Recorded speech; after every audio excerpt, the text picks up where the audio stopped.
Hello artists, today we're going to be continuing our Australian Aboriginal Art dot paintings. For today's lesson, I would like you to wear an artist apron to protect your clothing, and if you have long sleeves on, pull them up while you're painting today. You're going to need your project that we've already started, a napkin, there will be a bowl of Q-tips for you to share with your table, and there will be an egg carton with paint to share with your shoulder buddy. When you open your egg carton, you're going to notice that there's foil inside. Please keep that. Just set it in the lid, and when it's time to clean up today, you'll put the foil back over the paint to keep it from drying out. When you look in the egg carton, you can see that I've tried to divide the colors up according to the cool colors and the warm colors. The cool colors are all in this row. They are shades of blue, purple, and green. Blue, purple, and green are the three cool colors. Then you'll notice back here are the warm colors, red, orange, and yellow. Pink is just a lighter version of red, and peach is just a lighter version of orange. So I've got reds, oranges, and yellows back here for the warm colors. Today, when you're getting ready to paint your animal, you have to choose either cool or warm. So I don't want you to mix the two color schemes up. You may pick either cool or warm. I think for my kangaroo today, I'm going to choose the cool colors, so I'm only going to be picking colors from this front row today. Using the Q-tip, you can pick any one of the colors from your color scheme. What you're going to do is take your Q-tip and choose one of the colors from your color scheme. I think I'm going to choose the light blue today. Now notice when I dipped, I didn't scoop the paint, I just dipped right in and I put a little bit on the tip of my Q-tip. What you're trying to do today is to make dots along your silhouette, keeping the dots very close together and keeping them as close to the edge of your black silhouette animal as possible. You can dip into the paint as often as you need to. Probably every 3 to 4 dots is how often you need to get paint. Try to keep them very close together. So for instance, that is separating the dots way too far. You also don't want to get them so close together that it just looks like a line. You do want it to look like individual dots. I'm going to continue taking the same color, following the outside of my black silhouette all the way around the entire animal. When it comes to little things like the toes, just get as close to them as you can.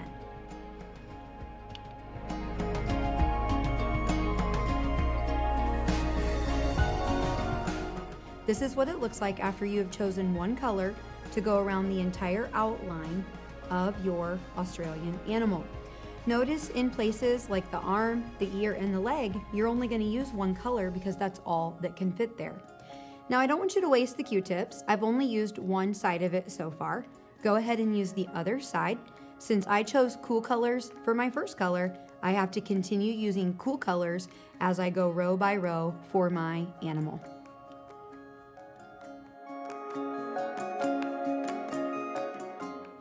I don't want you to throw away your Q-tips quite yet, because if you end up repeating one of those colors, instead of getting a new Q-tip, you can just use this same Q-tip again. That's why I'd like you to leave a napkin next to you. You can just rest your dirty Q-tip on it in case you want to repeat light blue or green, then you have it available to you. Continue making your dots until the entire animal has been filled in with rows of dots. That's what it looks like after you have completed making rows and rows of dots to fill in your Australian animal. Now that my animal is completed with the cool colors, then I need to use the warm colors to fill in the circle mandalas in the background. If you chose warm colors for your animal, now you're going to switch to cool colors for the circle mandalas. When you're working with the mandalas, you're going to repeat the same steps that you did for the animals. You're trying to keep your dots really close together, and you're trying to keep them as close to the pencil line as you possibly can. You have to consider that this is half of a circle. Instead of finishing my orange there, I kind of have to pretend where the circle finishes. The orange dots would be way out here. So I'm done with orange on that circle. Use the other side of your Q-tip so we don't waste, and pick another color. Remember to keep your dots really close together, even on the mandalas. Keep your Q-tips so you can repeat later.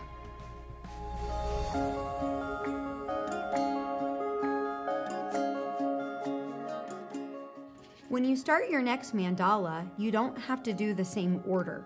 For instance, I did orange first here. I could choose to do peach first here. But because I'm using warm colors, I have to keep using the same warm colors throughout the rest of the circle mandalas. Reuse your Q-tips, please.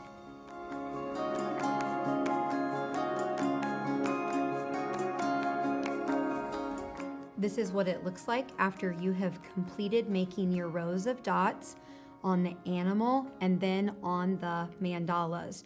Notice that I used the same Q-tips over and over again so that I didn't waste. At this point, you're gonna clean up by putting the projects on the drying rack. Please put these on the top shelf and work your way down, not skipping any rows on the drying rack. Please take your napkin full of Q-tips, fold it in half, and carefully throw it in the trash can. The foil goes back over the paint, and the artist assistant or I will collect the egg cartons.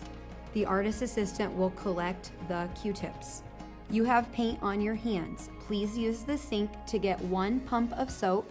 Scrub your hands 1, 2, 3, that's enough for me, and then use 2 napkins to dry off. After drying off your hands with those 2 napkins, now they are wet enough that you can use them to clear up any paint off of your table.